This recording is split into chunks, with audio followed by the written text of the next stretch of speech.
낡은 깃발 한 장, 단 한 장의 낡은 천이 한 남자의 인생을 바꿔놓았습니다. 이 이야기는 그냥 오래된 깃발이 아닙니다. 전쟁의 한복판에서 누군가의 품에 안겨 목숨과 함께 지켜졌던 깃발, 그리고 그 깃발을 우연히 마주한 한 남자가 어떻게 변화해가는지를 그린 기록입니다. 여러분, 구독 설정과 좋아요는 감동 캐비넷을 제작하는데 큰 힘이 됩니다.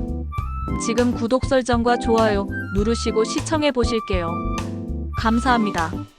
어느 날 뉴욕 맨해튼에 위치한 한 유명 전쟁사 박물관, 유물 보존 담당 큐레이터인 조지 웰스는 창고 정리에 몰두하고 있었습니다. 박물관은 최근 대규모 리노베이션을 마치고 새로운 전시 섹션을 준비 중이었죠. 그는 각국에서 수집된 전쟁 관련 유품을 하나하나 확인하며 데이터베이스에 등록하는 작업을 맡고 있었습니다. 이건 베트남전 당시 군복이군. 여긴 독일군의 철모. 그럼 이건 뭐지? 조지는 고개를 갸웃거리며 낡은 천 조각 하나를 꺼냈습니다. 먼지 투성이의 종이 봉투에 곱게 접혀있던 그 천은 얼룩지고 바랜 색깔로 인해 한눈에 봐도 세월의 흔적이 가득 묻어 있었죠. 펼쳐본 조지는 천의 중앙에 붉고 푸른 태극과 네 귀퉁이에 검은 궤들이 새겨져 있는 걸 보고 잠시 멈칫했습니다. 어디서 본 것 같은데 이건 국기인가요? 그는 서둘러 태극기와 유사한 깃발 이미지를 검색해 보았습니다. 그리고 곧바로 깨닫게 되었죠. 그것은 바로 태극기, 대한민국의 국기였습니다. 하지만 조지에게 그건 낯선 국기일 뿐이었습니다. 그는 곧바로 유물 데이터 입력을 멈추고 태극기를 다시 봉투에 넣은 후 내부 시스템에 이렇게 입력했습니다. 보관 상태 불량, 전시 가치 없음, 폐기 예정. 조지는 이 유물이 다른 유품들과는 다르게 역사적 맥락이 뚜렷하지 않다고 느꼈습니다. 태극기를 본 기억도 그 의미도 명확하지 않았으니까요. 그에게 있어 태극기는 단지 낯선 나라의 오래된 천 조각에 불과했습니다. 그날 저녁 그는 동료이자 아시아 전시 담당인 리사와 통화를 나누었습니다. 전화기의 저편에서 리사는 말했죠. 조지, 그 태극기 아직 갖고 있어요? 그런데 많이 낡았고 무늬도 희미하고 전시하긴 어렵겠더라고. 그거 함부로 버리지 마세요. 한국에선 그게 정말 특별한 상징이에요. 아마 전쟁 때 쓰였던 것일 수도 있어요. 조지는 리사의 말을 듣고도 별다른 감흥이 없었습니다. 하지만 왠지 모르게 그 태극기가 머릿속에서 떠나지 않았습니다. 그 밤 그는 조용히 노트북을 열고 태극기 의미라고 검색해보기 시작했죠. 태극은 음과 양의 조화를 의미하며 네 개의 궤는 하늘, 땅, 물, 불을 상징한다. 한 문장이 조지의 눈을 사로잡았습니다. 단순한 문양이라 생각했던 도형들이 모두 철학적인 의미를 담고 있다는 점에서 놀라움을 감추지 못했죠. 그는 자신도 모르게 태극기의 이미지를 확대해 바라보며 생각했습니다. 이게 단지 국기라고 하기엔 뭔가 더 있는 것 같군요. 조지는 다음 날 다시 태극기가 담긴 봉투를 꺼내 들었습니다. 손으로 천을 펼치는 순간 그 끝자락에 무엇인가 써있는 걸 발견했죠. 아주 희미한 필기체 영어. 거의 지워진 듯 보였지만 조지는 루페를 꺼내 단어들을 하나하나 읽어내려갔습니다. 1951 코리어 솔저 영 보이 파더 다이드 랩트 플래그. 그는 그대로 숨을 멈췄습니다. 이 낡은 깃발은 그냥 종이가 아니라 누군가의 이야기를 품고 있었던 것이었습니다. 단 한 줄의 문장이 그의 판단을 흔들었죠. 아버지는 이 깃발을 품에 넣고 전장에서 전사하셨습니다. 이 한 문장이 조지를 무너지게 했습니다. 이제 그는 결코 이 태극기를 쓸모없는 천 조각으로 볼 수 없었습니다. 그 순간 박물관 창고 안의 공기마저 다르게 느껴졌습니다. 그는 태극기를 손에 꼭 쥔 채 중얼거렸죠. 이건 전시돼야 할 가치가 있어. 반드시. 이제 조지는 이 깃발의 진짜 이야기를 찾기 위한 여정을 시작하려고 합니다. 조지는 태극기 속 편지를 잊지 못했습니다. 봉투를 다시 살핀 그는 낡은 종이 조각을 발견합니다. 투 더 뮤지엄으로 시작되는 문장은 전장에서 아버지를 잃은 소년 김준서의 글이었죠. 아버지가 숨을 거둘 때 손에 쥐고 있던 깃발이라는 사실은 조지를 멈춰 서게 했습니다. 그는 이 이야기를 동료 큐레이터 리사에게 전했고 리사는 이건 단순한 깃발이 아니야. 누군가의 희망이었어. 라고 말했습니다.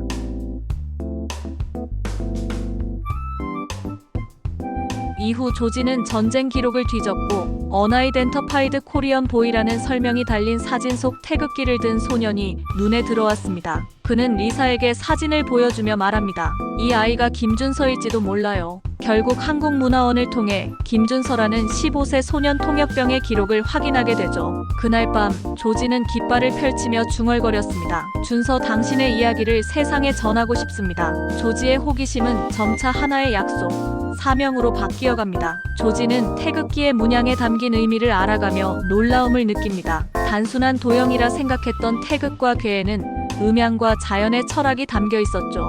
그는 한국의 역사와 상징에 깊이 빠져들었고 세종대왕의 한글 창제 철학까지 공부하며 감동을 받습니다. 그를 몰라 억울한 백성이 없도록 하겠다는 말은 그에게 깊은 울림이 되었죠. 그는 리사와 함께 전시 제안서를 작성합니다. 단순한 전시가 아닌 하나의 다큐멘터리처럼 구성하기로 하죠. 전시는 이제 태극기와 김준서의 이야기뿐만 아니라 그 안에 담긴 철학과 민족의 정신까지 함께 전하는 방향으로 구체화됩니다. 조지는 그 붉고 푸른 문양이 단지 색이 아님을 알게 됩니다.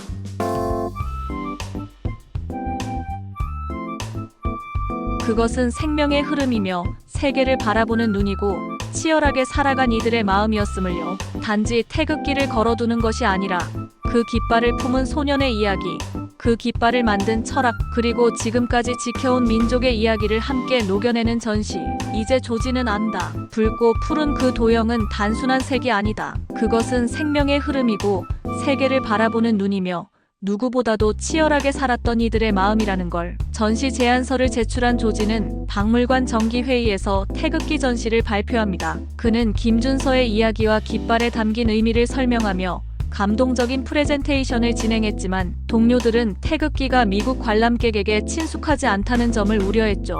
조지는 오히려 알릴 기회라며 전시의 필요성을 강조했고 동료 큐레이터 에밀리도 그의 주장에 힘을 실었습니다. 관장은 이 제안을 수용하며 다음 기획 전시에 포함시킬 것을 승인합니다. 조지는 전시 구성에 박차를 가했고 관람객들이 김준서에게 편지를 쓸 수 있는 공간 마련도 요청합니다. 전시 오픈을 앞두고 마지막 조율을 마친 그는 전시장 중심에 놓인 태극기를 바라보며 말합니다. 이 깃발은 이제 박물관의 물건이 아니라 사람의 마음입니다. 전시 준비가 한창인 가운데 조지의 마음은 여전히 편지의 미완성 내용에 머물러 있었습니다.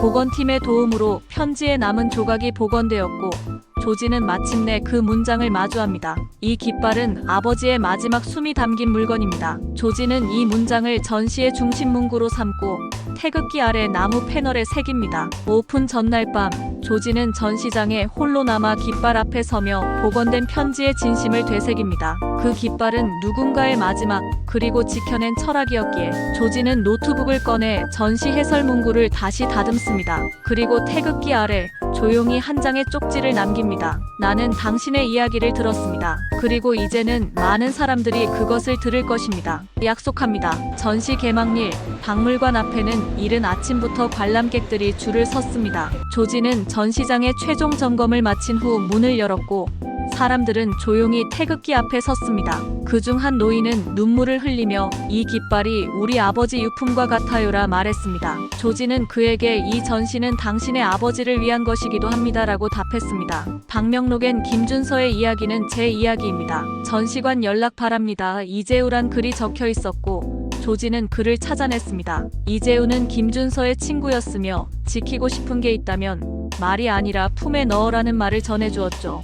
그날 밤 조지는 전시장에 혼자 남아 아이의 손글씨 메시지를 발견합니다. 태극기 아저씨 이야기 꼭 기억할게요. 조지는 조용히 미소 지으며 중얼거렸습니다. 당신의 이야기는 이제 잊히지 않을 거예요.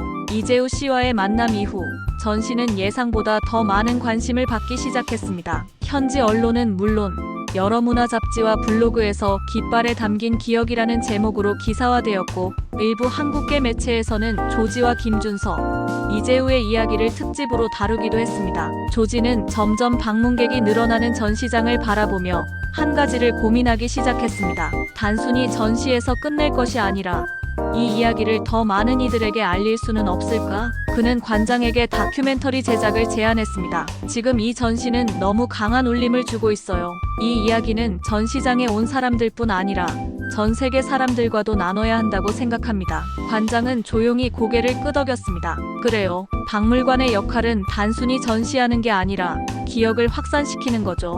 영상 자료를 만들 수 있도록 지원하겠습니다. 그리하여 전시장의 한켠엔 촬영 장비가 설치되었고 인터뷰 공간이 마련되었습니다. 조지는 자신의 이야기를 카메라 앞에서 담담하게 풀어내기 시작했죠. 처음엔 그저 낡은 천 조각이었습니다. 태극기라고 해도 저에겐 의미가 없었죠. 하지만 그 안에 깃든 이야기를 듣고 편지를 읽고 사람들의 눈물을 보면서 전 깨달았습니다. 어떤 상징은 그 자체로도 생명력을 가지는구나 하고요. 다큐멘터리에는 이재우 씨도 등장했습니다. 그는 김준서와의 어린 시절, 전쟁 중의 기억 그리고 깃발을 품고 살았던 친구의 모습을 생생히 증언했습니다. 우린 말이 없었어요. 그냥 서로 옆에 있었죠. 그는 말 대신 깃발을 보여줬고 난 그게 무슨 뜻인지 알 수 있었어요. 그건 가족이었고 나라였고 꿈이었으니까요. 조지는 다큐멘터리 작업과 함께 전시 후속 프로젝트로 깃발 기억 캠페인을 제안했습니다. 전 세계 전쟁터에서 기억해야 할 깃발, 상징, 사연을 모아 온라인 아카이브로 구축하는 것이었죠. 박물관은 이 프로젝트에 흔쾌히 동의했고 조지는 세계 각국의 대사관, 문화원, 참전용사 단체에 협조 요청을 보냈습니다. 당신이 품었던 깃발에는 어떤 이야기가 담겨 있었나요? 라는 질문이 붙은 캠페인, 안내문이 퍼지기 시작했습니다. 그 중에서도 놀라운 반응이 도착한 곳은 대한민국 대사관이었습니다. 대사관은 이 전시에 깊은 감동을 받았다는 메시지와 함께 한국 정부 차원에서의 협력 의사를 밝혀왔습니다. 며칠 뒤 대사관에서 전달된 공식 문서와 함께 특별한 손편지 한 장이 도착했습니다. 서울의 어느 중학교 2학년 학생이 조지에게 쓴 편지였습니다. 조지 선생님, 저희는 요즘 학교에서 태극기의 역사와 의미를 배우고 있습니다. 그런데 미국의 박물관에서 우리 국기를 소중히 다뤄주는 걸 보니 너무 고맙고 자랑스러웠어요.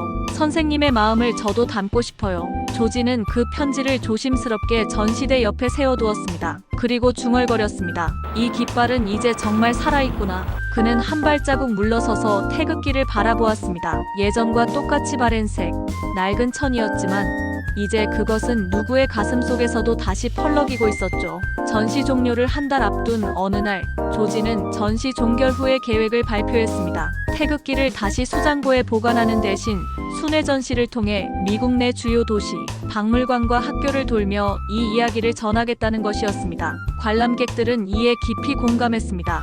수많은 사람들이 자발적으로 순회 전시를 위한 후원금 모금에 참여했고 한국계 단체들은 학생 교육용 콘텐츠 개발을 제안했습니다. 조지는 그날 일기장에 이렇게 썼습니다. 한 번도 만나본 적 없는 사람과 마음을 나눌 수 있다는 것. 그게 진짜 기억이고 진짜 전시라는 걸 이제 알겠습니다. 이제 이 깃발은 박물관의 유물이 아니라 사람들의 마음에 살아있는 존재가 되었습니다. 그리고 조지는 다짐했습니다. 이 이야기는 절대 잊히게 두지 않겠다고. 조지는 순회 전시의 마지막 장소인 워싱턴 D.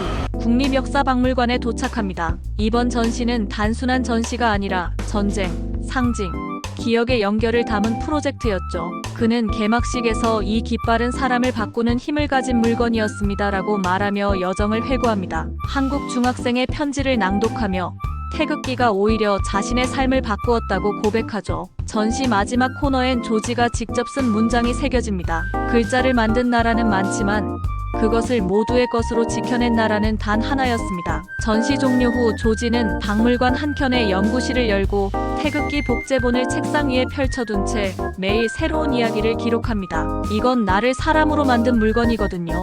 라는 말과 함께 화면은 깃발을 비추고 조지의 내레이션이 이어집니다. 태극기는 제게 기억의 상징이자 삶의 전환점이었습니다. 그 이야기는 이제 당신의 일부입니다. 조지는 순회 전시의 마지막 장소로 선택된 워싱턴 D.C.의 국립역사박물관에 도착했습니다. 이번 전시는 단순히 박물관 전시 중 하나가 아니라 전쟁과 기억, 상징과 사람 사이의 연결고리를 주제로 삼은 특별 프로젝트였습니다. 전시장을 준비하는 동안 조지는 처음 그 낡은 깃발을 꺼내 들던 순간을 떠올렸습니다. 먼지 가득했던 종이봉투, 낯설었던 도형들, 그리고 보관 상태 불량이라는 평가. 하지만 이제 그 깃발은 수많은 사람들의 눈물과 이야기, 그리고 존중을 받는 기억의 상징이 되어 있었습니다. 개막 당일 전시관에는 미국 국방부 관계자들과 한국 대사관 인사, 참전 용사 후손들까지 다양한 사람들이 참석했습니다. 조지는 강단에 올라 그 그동안의 여정을 한 문장으로 요약하며 입을 열었습니다. 이 깃발은 사람을 바꾸는 힘을 가진 물건이었습니다. 관중은 조용히 귀를 기울였습니다. 저는 이 깃발을 통해 전쟁을 배웠고 한 사람의 삶을 배웠으며 무엇보다 기억의 힘을 배웠습니다. 그것은 지금 여기 계신 여러분과 함께 만든 이야기이기도 합니다. 그는 한국에서 온 중학생이 보낸 편지를 다시 꺼내들어 읽었습니다. 태극기를 소중히 다뤄줘서 고맙다는 이 편지. 저는 오히려 이 깃발이 제 삶을 소중히 바꿔준 것에 감사하고 싶습니다. 그날 전시 마지막 코너에는 조지가 직접 쓴 글귀가 새겨졌습니다. 글자를 만든 나라는 많지만 그것을 모두의 것으로 지켜낸 나라는 단 하나였습니다. 이 깃발은 그 나라의 혼이고 우리가 배워야 할 용기입니다. 전시 종료 후 조지는 박물관 한켠에 작은 연구실을 열었습니다. 그는 지금도 새로운 유물의 이야기를 듣고 기록하고 세상과 나누는 일을 계속하고 있습니다. 그리고 그의 책상 위엔 언제나 그 태극기 복제본이 조심스럽게 펼쳐져 있죠. 누군가가 물었습니다. 왜 아직도 그걸 펼쳐놓으세요? 조지는 웃으며 대답했습니다. 이건 나를 사람으로 만든 물건이거든요. 카메라가 천천히 깃발 위로 줌인합니다. 붉고 푸른색은 여전히 뚜렷했고 괴의 선들은 묵직하게 자리를 지키고 있었죠. 우리는 때로 아주 낡고 조용한 물건에서 가장 뜨거운 이야기를 듣게 됩니다. 태극기는 제게 그런 존재였습니다. 기억하지 않으면 사라지고 사라지면 다시는 되살릴 수 없는 이야기들. 그래서 저는 오늘도 기록하고 다시 펼칩니다. 화면이 서서히 어두워지고 마지막 자막이 떠오릅니다. 잊힌 깃발은 다시 살아났고 한 사람의 마음도 다시 살아났습니다. 당신은 지금 그 이야기의 일부입니다. 세종이 만들고 백성이 지켰고 이제 세계가 배우는 문자와 깃발, 한글, 그리고 태극기. 우리는 그 기적의 시대를 살아가고 있습니다. 태극기를 전시하겠다는 단순한 차원이 아닌 김준서라는 한 인물의 이야기, 그리고 그 속에 담긴 대한민국의 정신을 전달하겠다고 말이죠. 그렇게 조지의 호기심은 하나의 약속으로, 그리고 사명으로 바뀌기 시작했습니다. 여러분, 오늘의 이야기는 어떠셨나요? 아직도 한국 전쟁의 아픔과 슬픈 이야기들이 드러나지 못하고 묻혀져 있기도 하겠죠. 그 위대한 국가 유공자들을 위해 경의를 표합니다. 당신들이 계셨기에 대한민국이 존재합니다. 오늘의 위대한 이야기를 끝까지 시청해주셔서 감사합니다. 감동 캐비넷은 언제나 사랑하는 구독자님들을 위해 캐비넷을 열어 감동을 듬뿍 전해드리겠습니다. 혹시 잊으셨다면 구독, 설정, 좋아요 부탁드려요.